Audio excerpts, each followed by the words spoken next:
Hi, I'm Lisa Eddy, your host of the Sacred Beauty Lifestyle Podcast, where we reveal and explore both modern and ancient beauty secrets so you can radiate your true power and beauty both inside and out. Hello, and welcome to another episode of the Sacred Beauty Lifestyle Podcast. Today, I am here with the super gifted, talented, conscious, loving Dr. Christopher R. Holder, who began his career calling over 10 years ago in the world of Chinese energetic medicine, esoteric Taoist mysticism, and training in Chinese martial arts. Learning under the tutelage of Sifu Dr. Jerry Allen Johnson, Dr. Holder immersed himself in the ancient trainings of each and found a home in the mystery of the Chinese arts. Dr. Holder makes his home in Downey, California, and is married to his lovely wife, Jessie. The Holders have 3 beautiful children, Elogius, Delaney, and Avery. Welcome, Dr. Christopher Holder. I am so honored and blessed to be here with you today. Thank you, Lisa. And thank you for that lovely introduction. My pleasure. Let's make some magic. Let's do it. Yeah, I would love to hear a little bit. I love what you're doing and bringing. I was super impressed and connecting with you and the gifts that you have. And it's super timely. The work that you're doing, I feel, is so necessary for the changes we're experiencing on planet Earth right now. Which is why I said, yes, please come onto my podcast when we got connected. Right. So do you want to tell us, and for our lovely listeners here, the Sacred Beauty Podcast listeners, how you got started in this? What was, often I find that there's something that happens and some sort of awakening. Right. Was that your story too? Tell us your story. You know what? Those people who I was born to do this and I woke up, the Dalai Lama and those people who were just anointed from the beginning, they're very rare. I think most of us who get involved with this lead pretty regular lives for a long time until something shifts us, right? And so I'm, my 9 to 5 is I'm a coach. I'm a strength and conditioning coach for a local high school and have been in the coaching world for over 20 years and worked with college students for, during this entire time. And I was an athlete doing typical jock stuff and athlete type things, and fell in love with weight training and all of those things.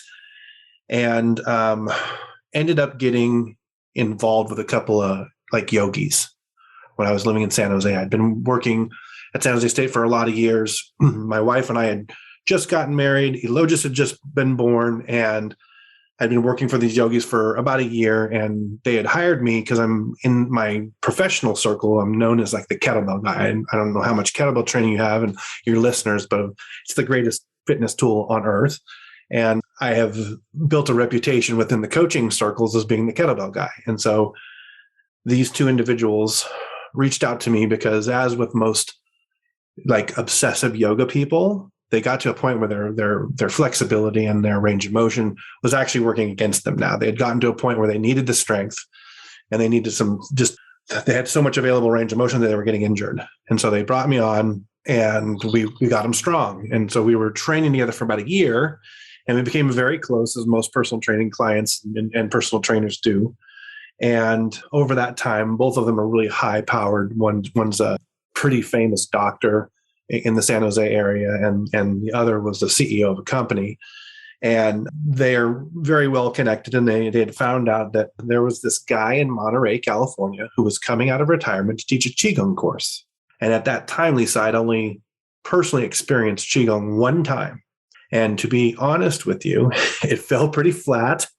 The setting that I was in, I was actually at my own personal kettlebell certification for me to become a coach.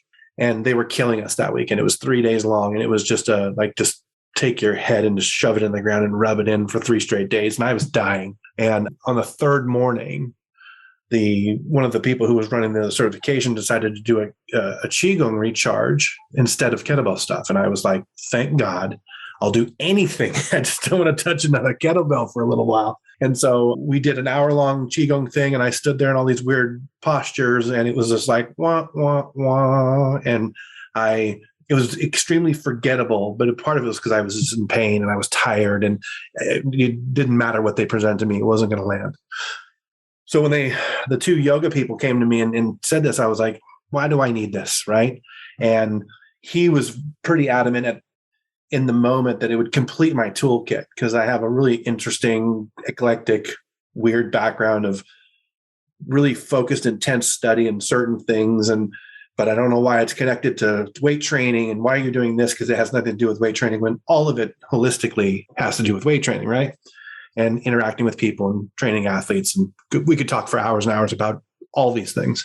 So long story short, they berated me for 3 months and back and forth. And then they started the program and I wasn't going to do it. And long story short, the class was going to close and it was the last day to go. And I was on the fence, and they had talked to my wife and she had finally agreed to it and all the things. And I'll never forget it. I've had a couple of these spiritual moments in my life where I knew I was being communicated with, right? And then the last minute, they'd come in for a Saturday morning training, and I was supposed to get in the car with them and drive to Monterey, which was a 90-minute drive, and start. And I, like a big sissy, decided last minute, I'm not going to do this. And they're like, okay, do what you got, do what you will. They got in their car, that green Prius drove off, and I could feel doom come over me. It was literally like the heavens going, you fool, you have just missed out on maybe the greatest opportunity of your life. And so they went off. And then for the rest of the weekend, I sat around brooding, knowing that somehow, some way I had made some mistake about something that I really didn't care about, or I didn't have any sort of relationship with other than the one time. And so when I saw them the following Tuesday, they were Tuesday, Thursday, Saturday with me.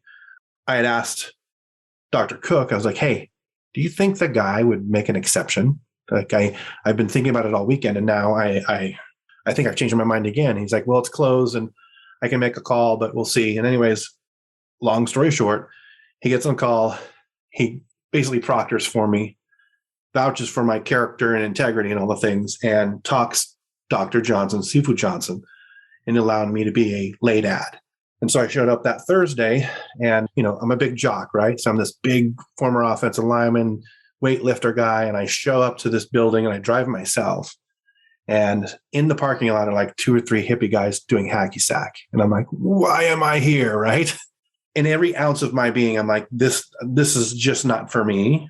But I had made the deal with myself that I was going to go inside, and whatever the teacher was going to tell me, I was going to be okay with. Like, I was going to accept it. I didn't want to pass it through my medical lens that I had already. I didn't want to pass it through all my Western-minded teachings, because I knew what I was going to be presented with was going to be completely off the grid. And so I grabbed my backpack and I walked upstairs. And when I arrived, I had this overwhelming sense of I'm home. And I just knew it. Like, my spirit knew, like, okay, good boy. You're exactly where you're supposed to be. And I never looked back. And I've trained with Sifu Johnson now since 2008 or 9. And I am part of his teaching team right now for another crop of doctors that are going through, where we are currently in module 7 of 16 to groom some new doctors.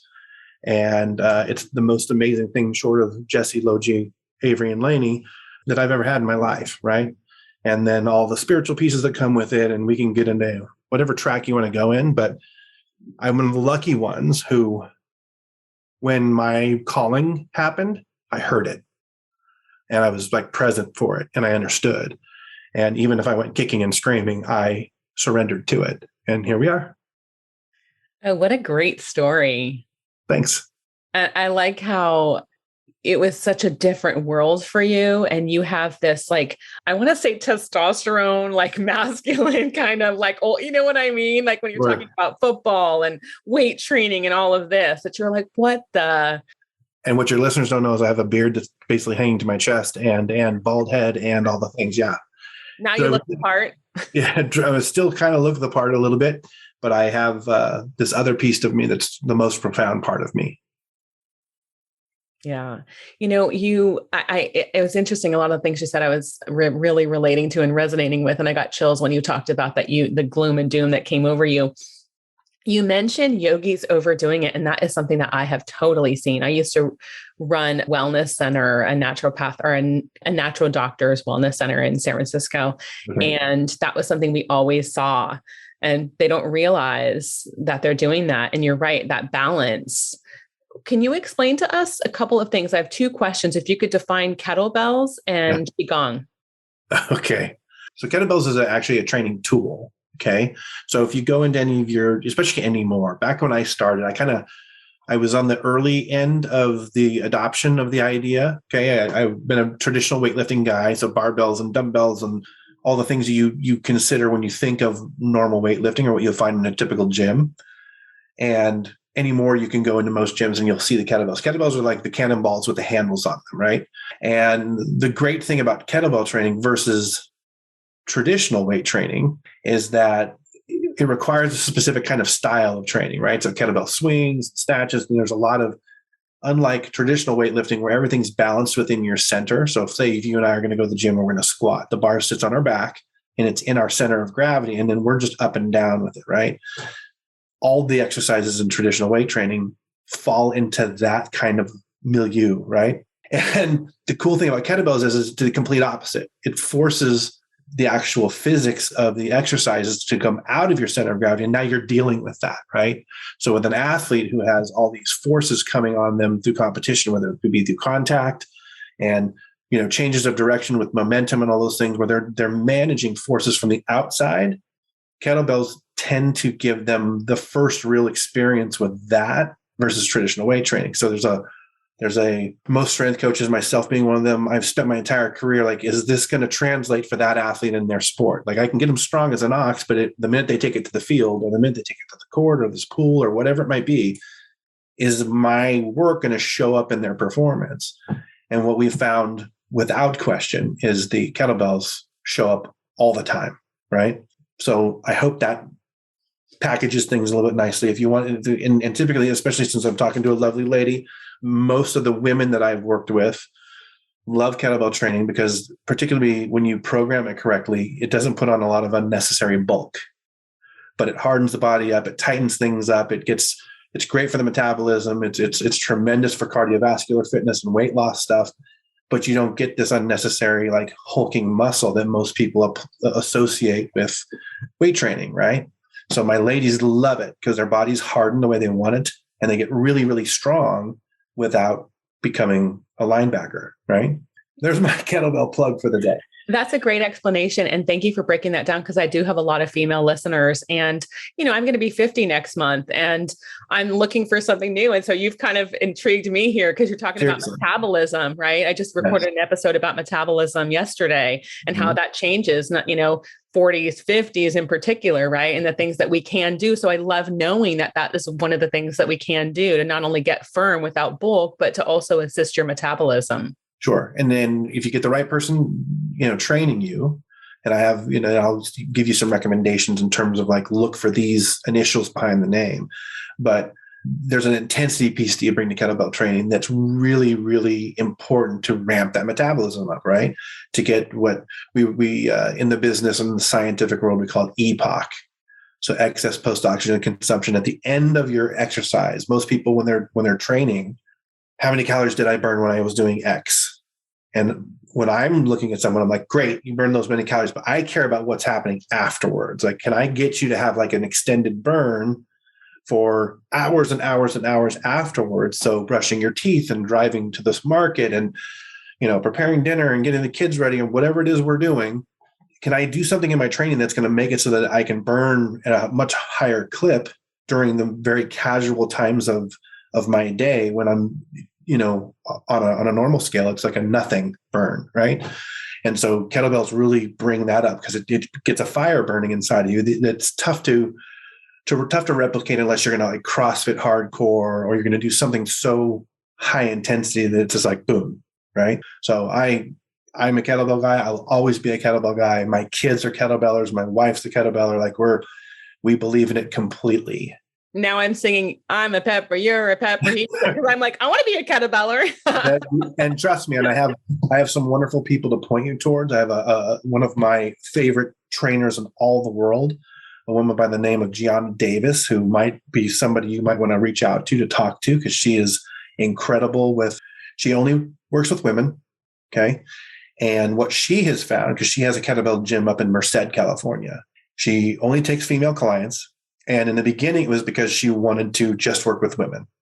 And what she found was with some of the exercises that we do and the kind of environment that she set up in her gym, because of the like deep pelvic bending that you get and like the opening and stuff, it almost creates this catharsis experience for women. And they have a bunch of like emotional releases. Think of like the type of releases you get when you get a really deep tissue massage and they have these, like organ kick stuff up and emotions packed away. She's had tons of women who've come in who've had an array of abuses that you can just imagine, who've had literal breaks during that training that's changed their lives.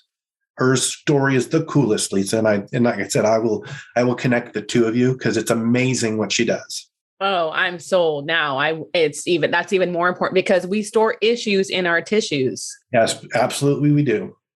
And you think of, especially when you're down in the hips, right? In the pelvic area, all your security sits there. And it's not just sexuality and digestion, right? There's so much of who you are that sits in the psoas and gets down there deep in those deep recesses in those muscly areas and the webbing of your pelvic bowl. And through this training specifically, she has found ways to help her people overcome gigantic roadblocks that have been created emotionally just through kettlebell training. And she's also on track to become a doctor with us. She's part of our group. She's incredible. I know I want to be a kettlebell person too, and I want to be a doctor too. Okay. Well, I trust me, you came to the right place because we got it all hooked up. You're selling me on everything. Okay, so thank you. That was a great explanation. Can you tell us a little bit about Qigong for our listeners? Okay, so my question to you is, are your listeners sitting down? Because this is where it's going to get weird. Okay. So Qigong. Okay. Qigong is based deeply in Orthodox Taoism. Okay. So if you think of like the major religions of China, you have Confucianism, Taoism, and Buddhism, right? Taoism is that one of the major religious movements there. And a lot of our Qigong principles came through Taoism. Okay. Thousands of years ago. So the book Tao Te Ching, right? So it's like everybody knows that book, probably had to read in high school. Lao Tzu wrote it and all that stuff. It's that thread of philosophy. Okay. For your listeners, anyone who's ever had acupuncture. Okay. So, just the needling, the standard stuff, but think of the theories behind it and the philosophy behind how acupuncture works, meridians and all that stuff. And then getting into the real fundamental basics around energy or chi. If you understand physics and you understand all those things, then we all know that everything is energy. It's just vibrating at different frequencies. And this wooden desk that I'm sitting in front of, and you and the stars and everything that we're accustomed to seeing, this is all energy vibrating at very different densities. Well, if you subscribe to that, and everyone should, because it's the truth, there are people out there who study and train. So it's going to get goofy, but think of like Jedis in the Star Wars films, right? People who commit themselves to very specific trainings and get really great at certain things to where they can manipulate that energy, right? Acupuncturists do it with needles. Qigong people like myself have done the appropriate requisite training to develop enough skill to be able to move the energy ourselves without needing needles or without needing any kind of apparatus. So what we do is we take the energy of the body, knowing that, so for example, Lisa, if you were on my table, there's a perfect level of balance within you. Think yin and yang, that exchange of the, male heat, the sun, the stars, female, cool, the moon, the earth type energy, right? We all have a balance of that puts our health, our mental state, all the things in the most optimal place.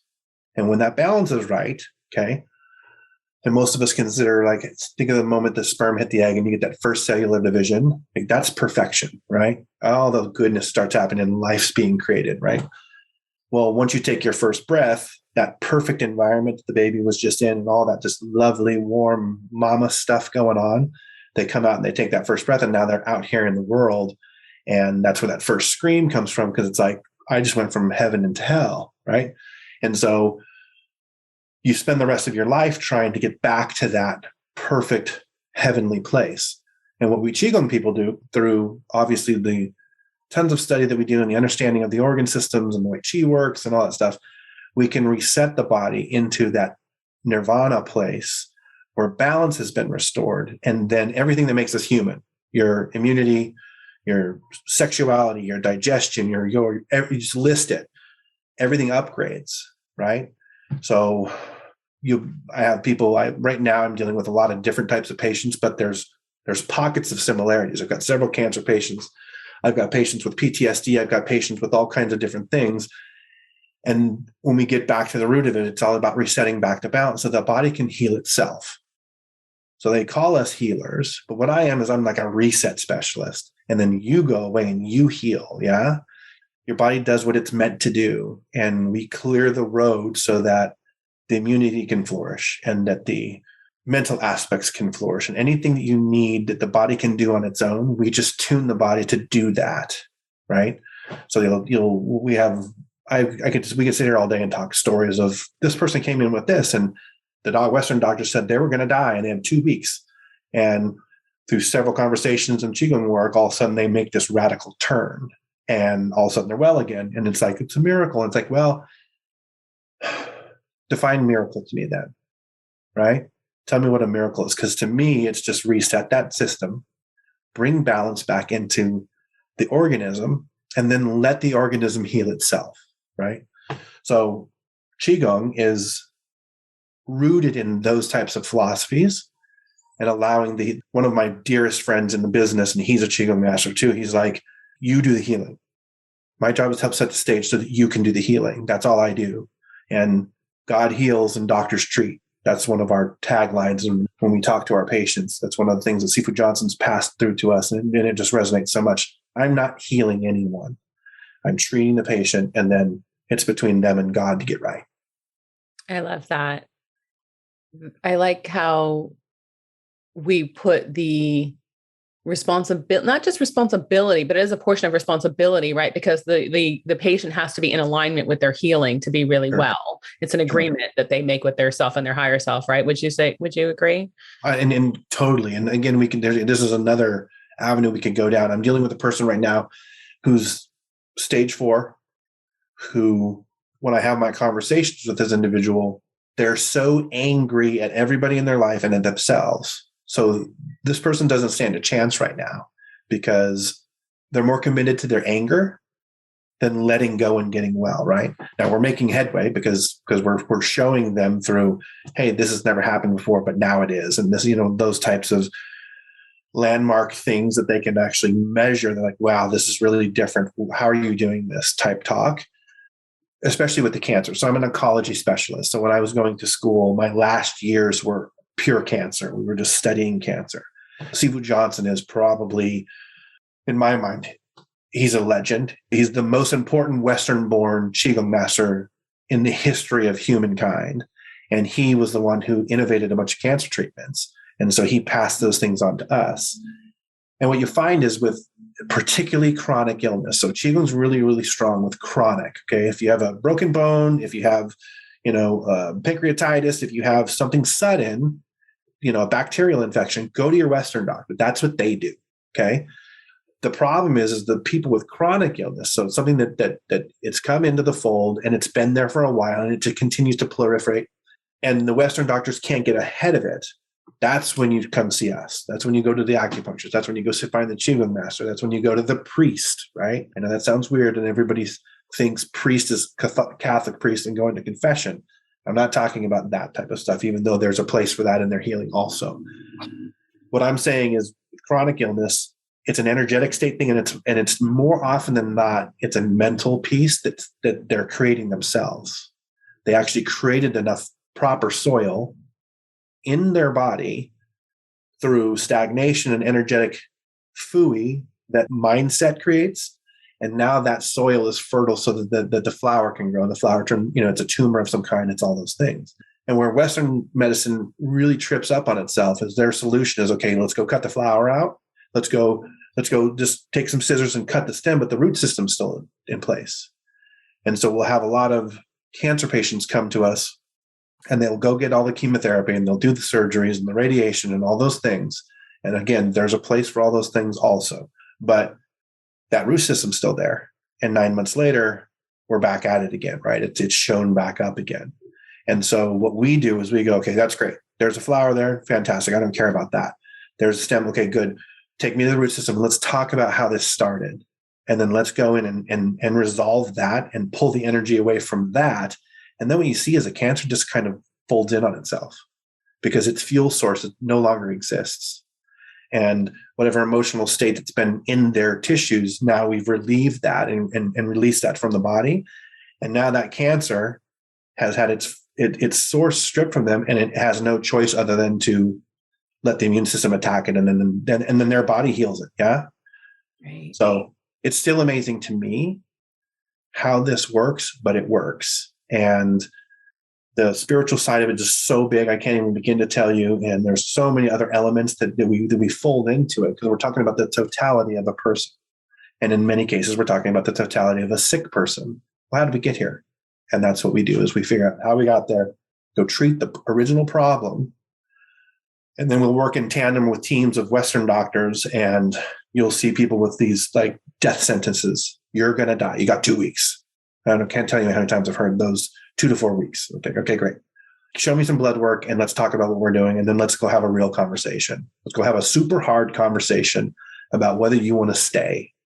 Do you want to stick around longer, or are you done? And some people are like, I'm so committed to my story and I'm not going to let this anger go, and I'm willing to die for it. And not so many words, but that's how they end up finishing up. And then you have those other people like, no matter what, I'll drop whatever I have to drop because I need to stick around. And so we go through the counseling of, okay, well, if we can get you more time, what are you going to do with it? You're going to keep doing the same BS that you've been doing that got you here in the first place? Or are you going to go and make radical change and be of service and be a contributor? And when they commit to those things, their healing happens at a really remarkable pace. Yeah, I'm so deeply moved by everything you're sharing and the power of it. And I completely understand about the Western medicine doctors. It's funny because I've always said, yeah, if I break my arm or, something of the sort, I want to go to a Western medicine doctor. Pretty much everything else, I'm going to holistic doctors, or, seeking some sort of holistic modality, energy work, et cetera. Because energy, like you said, is the course of everything, or the source of everything. And I love that you called it energetic fooey. Nice. Well, and so when I was doing my dissertation, or doing my doctoral thesis, forgive me, I remember sitting down and I wrote this friggin' book basically on the research that I had done. And I kept saying to myself, why don't the Western doctors and the Eastern doctors just get together and figure it out? The two basically filled the holes for the other. And it's just an ego thing, right? It's just well, I'm a doctor and I'm the authority on all this. And how dare you think of bringing some of this weird woo-woo snake oil salesman stuff in? And it's like, no, wait. You have giant gaps in your philosophy and your theory, and you know it. And the Eastern doctor, same idea. Like, you can't just, with a broken bone, expect to wave your hands and pray and make everything okay. We need to set the bone. We need to cast it. We need to do what we do, right? If they would work together and come to some sort of understanding and actually park their egos outside of the room and sit down and go, hey, here's how I can help here. How can you help here, right? We would have such a complete continuum of healthcare, and true healing would come on. And then, you and I can go into conspiracy theories, and it's about the money and pharmaceuticals and all the BS, right? Like, that's a real thing too. But those of us who are out there that are really trying to do God's work and heal and participate and I don't want anybody to be on my patient list, and I'm not going to keep them around if they're getting well, right? I'm not here to make money off of them. I'm here to help. And I'm here to get them steered in the right direction, and then go heal. And so Western doctors and Eastern doctors, get your acts together and come together, right? For the love of God and all that is holy. Exactly.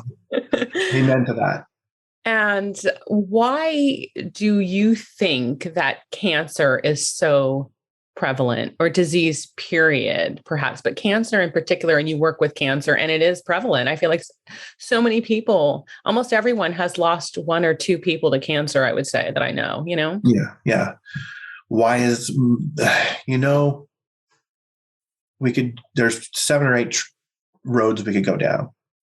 Obviously our food source and water, all that's been perverted. And so it's not what it used to be. I was listening to another podcast with a mystic the other day, and they were talking about the soil and how much the soil has changed over the last 50 years and how the nutrient density within the soil right now, our topsoil, versus to what it used to be it's like a tenth of what it used to be. So the value of our food and all those things is just, it's kind of tragic. And I'm a water freak. So I own a Kangen water machine, right? And I'm that guy. I think about water all the time because besides your breath, water's the next thing. You can't live too long without water, right? Food, we can go for a long time. You got me super excited right here, right now, because I'm a breathwork coach. I swear to God, everything is like, well, I'm like, well, are you dehydrated? Well, how much water are you drinking? Exactly. That's like one of the first questions. Right. And because I'm tied to like quality of water, and I've studied it and I've read it, and like, do your listeners know that all the piping that your water comes through your faucets, those right turns that they make completely tarnishes the value of the water. And by the time it gets to your cup, it's almost worthless. And so I've gone down those rabbit holes, and I have a little bit of an obsession with it. I don't know if you can see behind me. Do you see the blue bottles in my picture right there? Oh, yeah. Oh, yeah. Put my water in blue bottles because I want the blue of the kidney and the water element to be infused into my water, blah, blah, blah, blah, blah, blah, blah. Like, I'm that guy. Oh, I love it. Right. And so we could go through what you're intaking for the cancer piece.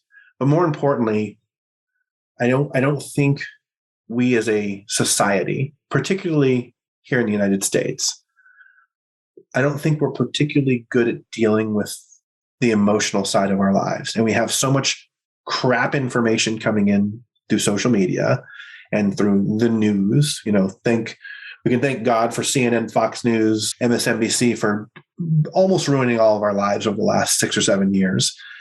So we're getting a bunch of really bad information coming in, and you can't help but be reflexive to certain pieces of it.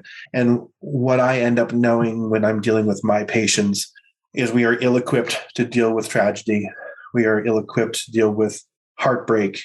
We are ill-equipped to deal with any of the things that really create that cataclysmic break in us. And when the sadness pours in, or when the anger and hatred pours in, or when the grief pours in, we can't deal with it. It sets the stage. And so even though I'm not a licensed therapist, most of my Qigong interactions that I have, phone conversations, end up feeling and sounding a lot like a therapy session. But what I'm also trying to do, and I tell my patients this, I'm like, listen, you have like 2 hard questions coming. And they know every time I talk to them, there's 2 hard questions. And it's meant to stir them up, right? I'm going to say something that's going to be like, make them have that twitch. But what that does is it gets their engine running. And then when I come in to treat them, it's all on the surface. I can just wipe it away. And so I think we lie to ourselves a ton. I think that we're not brutally honest with one another and brutally honest with ourselves.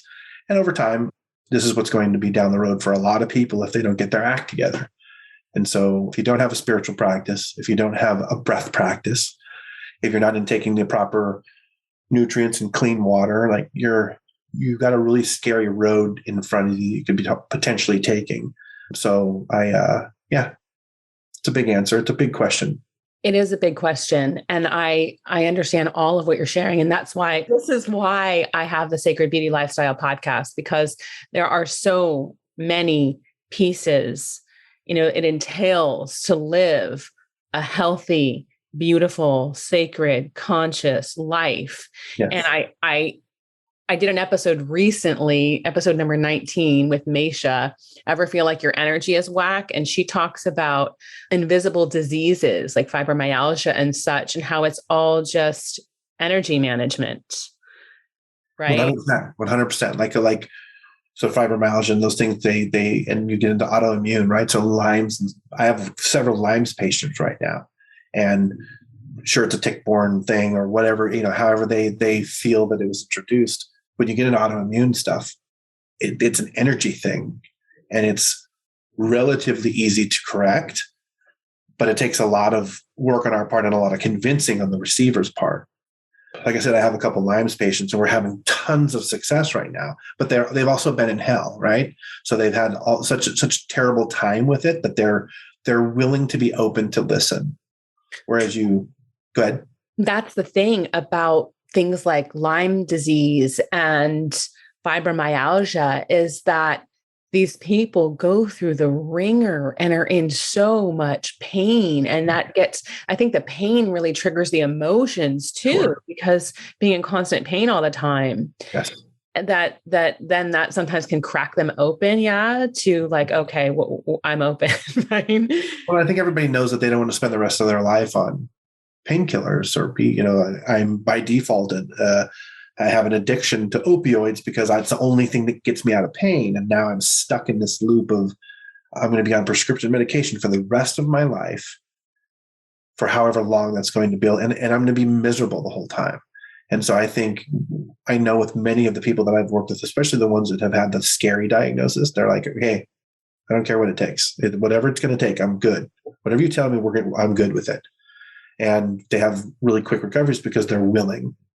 Right. It was kind of like I said earlier, it's an agreement they make. It's like there's really a discord between you, like your higher self and your physical self often. And they bring us together, right? Because you and I, we're not supposed to be here right now. Well, we're definitely supposed to be here. But like if on paper, how are you and I sitting in front of each other?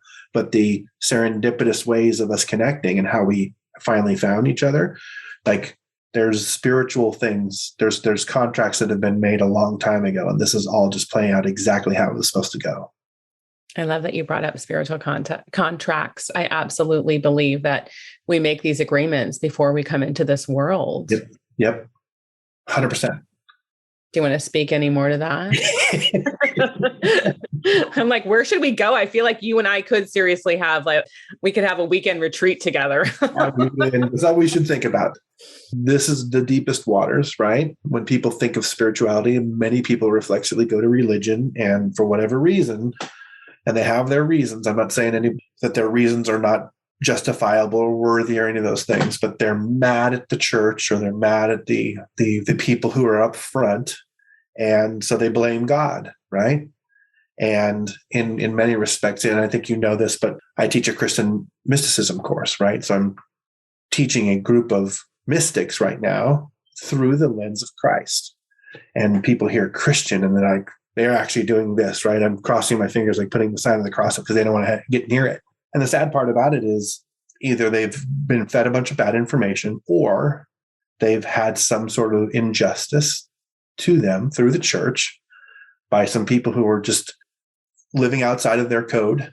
And now they blame the entire thing on it, right? I know. So, for example, I'm born and raised Catholic, and I'm well aware of what's happened in the Catholic Church. And the people who've done those atrocities, like God's going to take care of all that, folks. He's got it all ready. He's going to handle them. But I still love going into church. I still love being there. And it's not about the guy up front or the crew walking around with the crosses and all that stuff. It's about how do I feel? And through whatever program I might have, how do I feel when I'm there and I'm in the house of God? Right? To me, I could care less what they're talking about, even though most of the time they have something purposeful to say. I'm getting this moment in this established place where the intention was, this is the house, the church is the bride of Christ, right? You go in and you're with that in that setting. Like, can you ask for anything better? And so the spiritual side of things has been so stepped on that it almost makes a guy like me feel like the other side's with me, right? How do I get the upper hand on God? Well, I convince the followers that it's not real, or I convince the followers that it's the bad thing. And I convince the followers that going to get where they need to go through this avenue.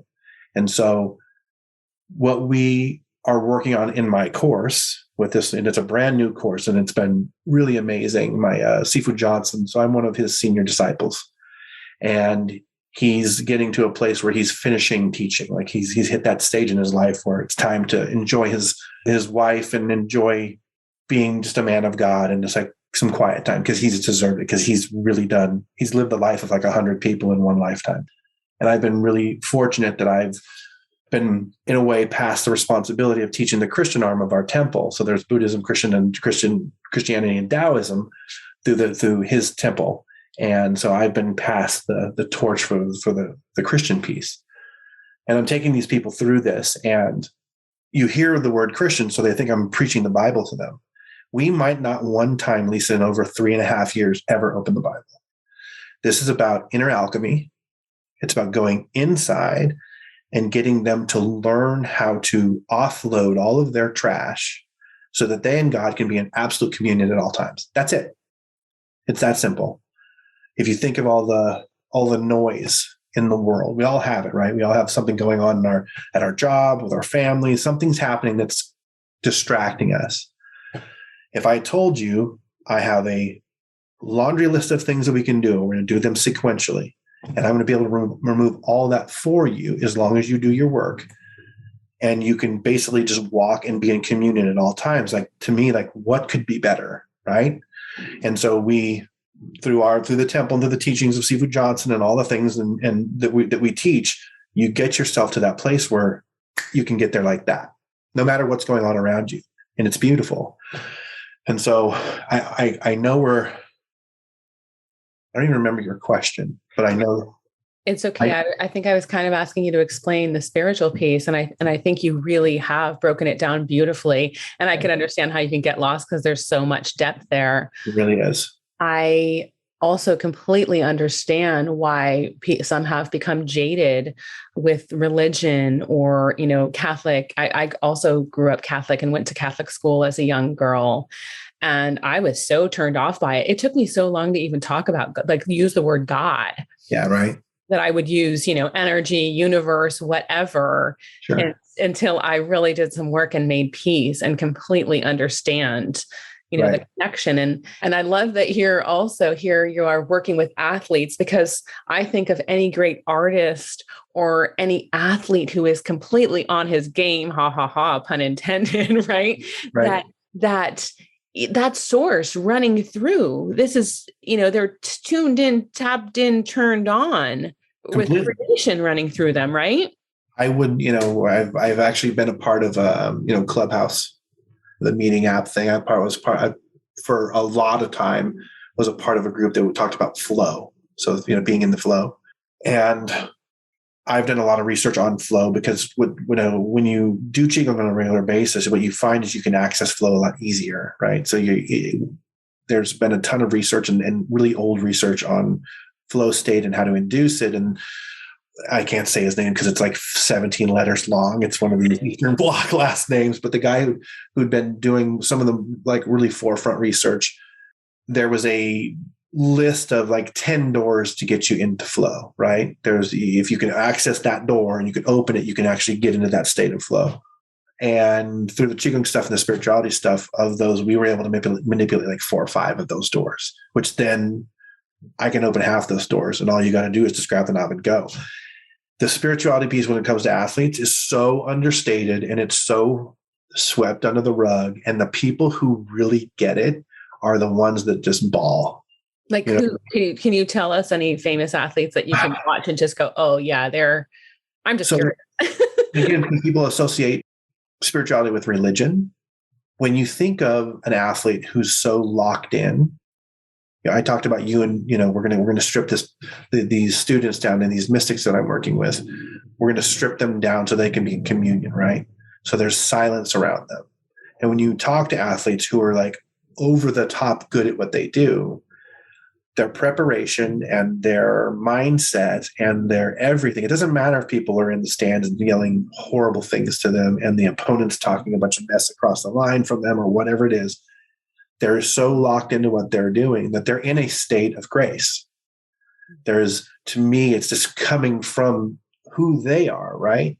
I would venture to guess, like LeBron James and Tom Brady and all these people, they may not be able to conceptually speak what's happening, but to me, they're in that communion space when they're performing. I'm a huge F1 fan, so Formula One auto racing fan. And when you watch what those guys do, they're moving so fast, and literally the first place driver to the last place driver, the difference in time in the totality of their races is like seconds. Okay. So for us, when you watch this, like so-and-so is first place. Well, yeah. Did you know that the guy who's in second place is like 300ths of a second slower than he is. It's like it's something you can't even measure.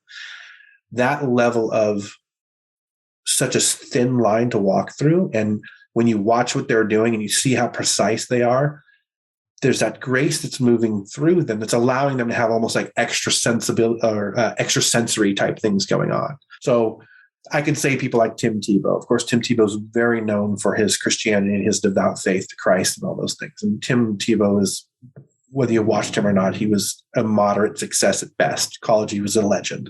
But I think all of them, I think they're in a place where they're on the football field, they're in the swimming pool, they're on the court, they're doing whatever it is they're doing.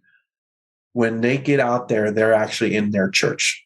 And that piece of them, that spirit in them is just like, boom, as they begin what they're doing. And they're able to do it at such an exceptional level that it has to be something like that.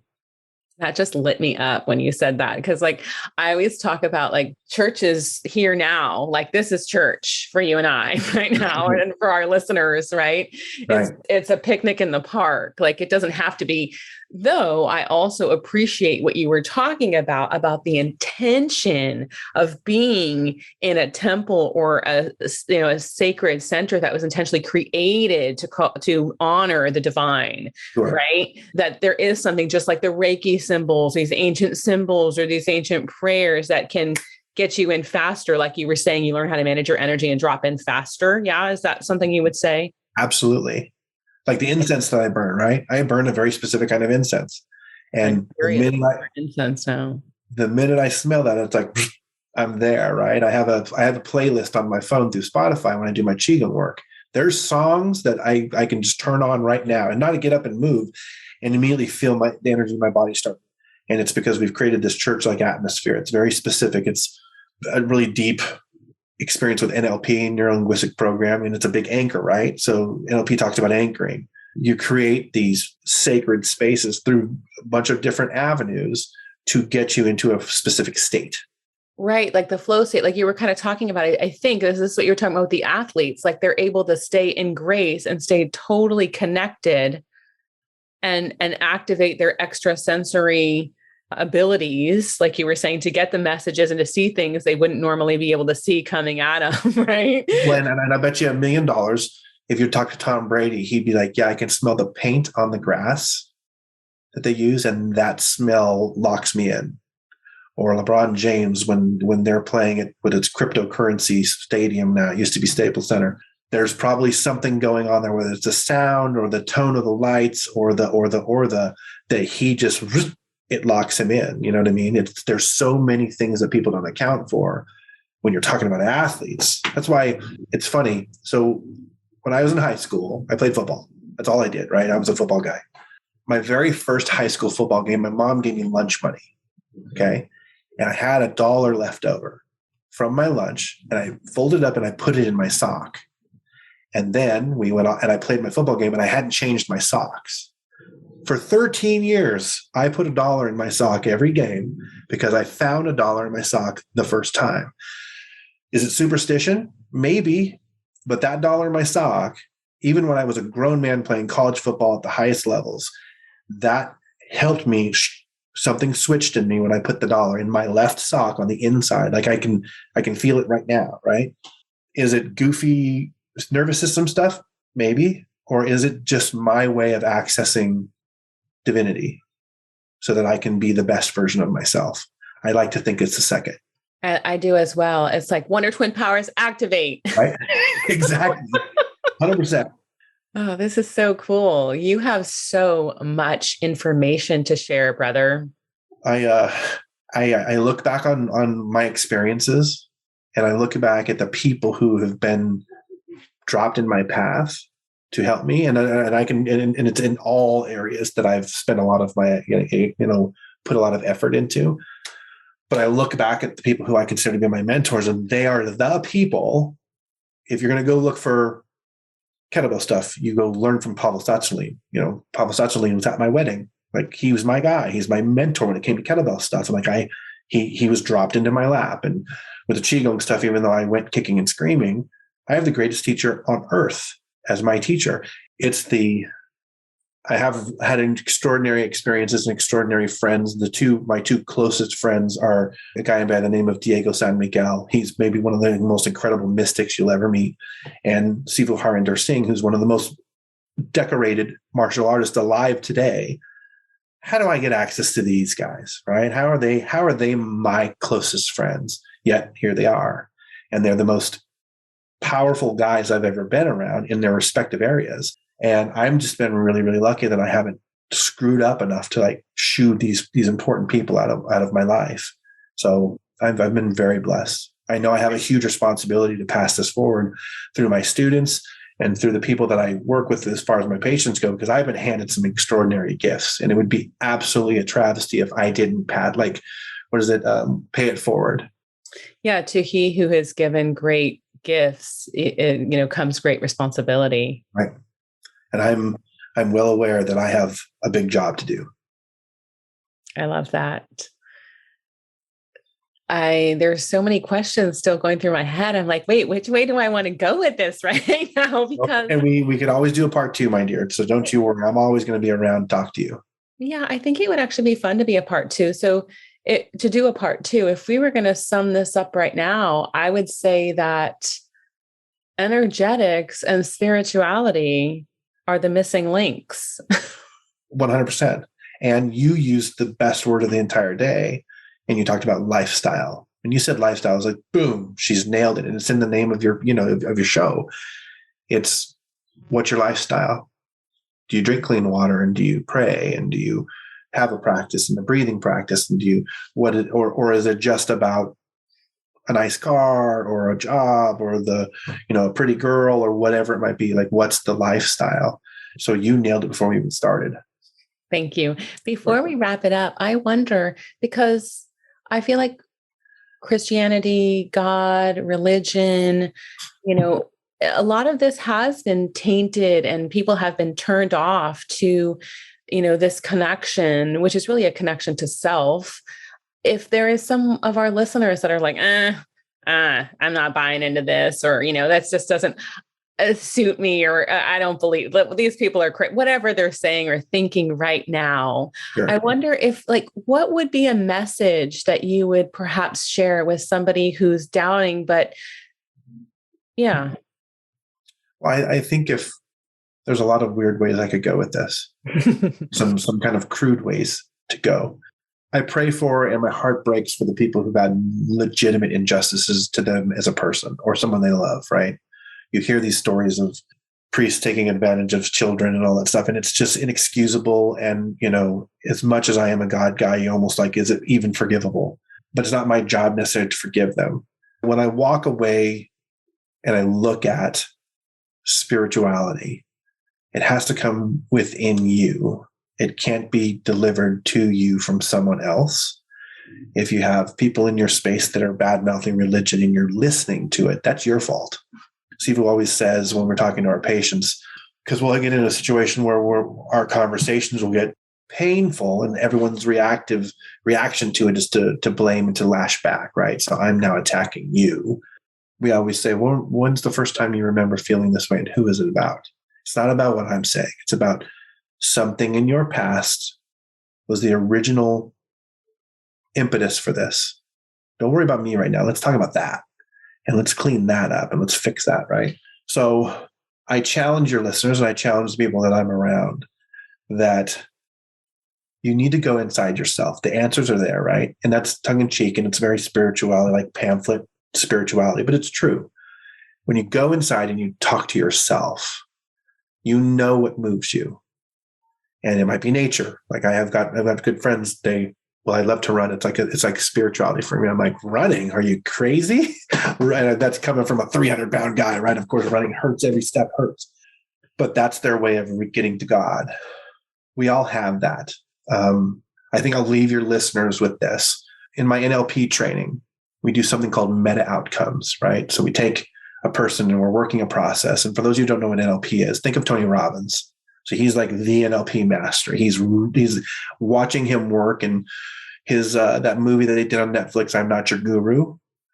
And so it was they followed his date with Destiny, I think is what it was, the big thing they do in Florida every year. It's 5 days. And it's basically a documentary on watching him talk to people.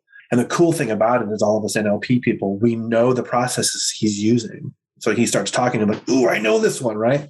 But watching a true master perform this stuff. But we have these things called meta outcomes. And it's basically taking a person through a process which takes their worldview from a societal place and it starts to chip away down to them as an individual. And you're asking all these questions and pushing them to move forward and now condense it down here and now move forward and condense it down here and move forward. And what we find out is, so Lisa, you and I, who are God-loving folks who want just the best for everyone, as compared to the person who is what most would consider to be a drag on society, when everyone's meta outcome, the two final stops that everybody makes and what they're searching for in this world, everyone does, is peace or God, right? You do what you do because you're searching for peace. You do what you do because you're searching for connection to God. And so for the people who are struggling with this, if I were able to sit down with them and talk to them and have a conversation and not lead them anywhere, it's more about just a series of questions so that they can have these doors open for themselves. We would end up at peace or God. And I liken to think that they're one and the same, right? You can't have one without the other. And so we all end up at the same place. And if you can subscribe to that and give it a chance and don't let the acts of some horrible individuals influence that, like look past it. Okay, that happened. I know it's terrible. It's awful, but what's behind it? Keep going. Keep going. You're going to find your answers and you're going to find where you came from and you're going to find that origin and that spark of life and the reason that you're here. And I think everyone will, like a crowd to that apex of trying to find what their truth is. And it's going to be peace or God. That is so beautiful. Thank you for sharing that. Yeah. It reminds me of being in Peru when I made peace with the Catholic Church where you would shake hands and you would say, peace be with you. Yeah. I heard it in a whole new way when I was in Peru. And so thank you for closing it in such a beautiful way. And so I'll just say, peace be with you, brother. Peace be with you, my dear. And peace be with all of our listeners. And I hope that this, offered you some love and wisdom and maybe to get curious. I think that's always a good place to start. Thank you for doing this. Like not just having me on, but just we need people like you with this platform spreading this word. So God bless you and we love you and thank you for everything you do. Thank you. I'm Lisa Eddy, your host of the Sacred Beauty Lifestyle Podcast. I hope this episode brought you insights and inspiration to help you radiate and shine with confidence. Remember to subscribe so you receive new episodes hot off the press right when they are released. And follow me on Instagram for more juicy tips at I am Lisa Eddy. Also, ladies and gentlemen, when you rate and review my podcast, it helps me get seen by more people. And this means a lot to me because I am committed to reaching millions of women across the globe, waking them up to the sacred beauty lifestyle, owning their true power and beauty inside and out. Now, more than ever, we need more women shining instead of hiding. When we band together, we are unstoppable. This is how we change the world together. Remember the sacred beauty lifestyle and get on out there and shine. The world needs your light.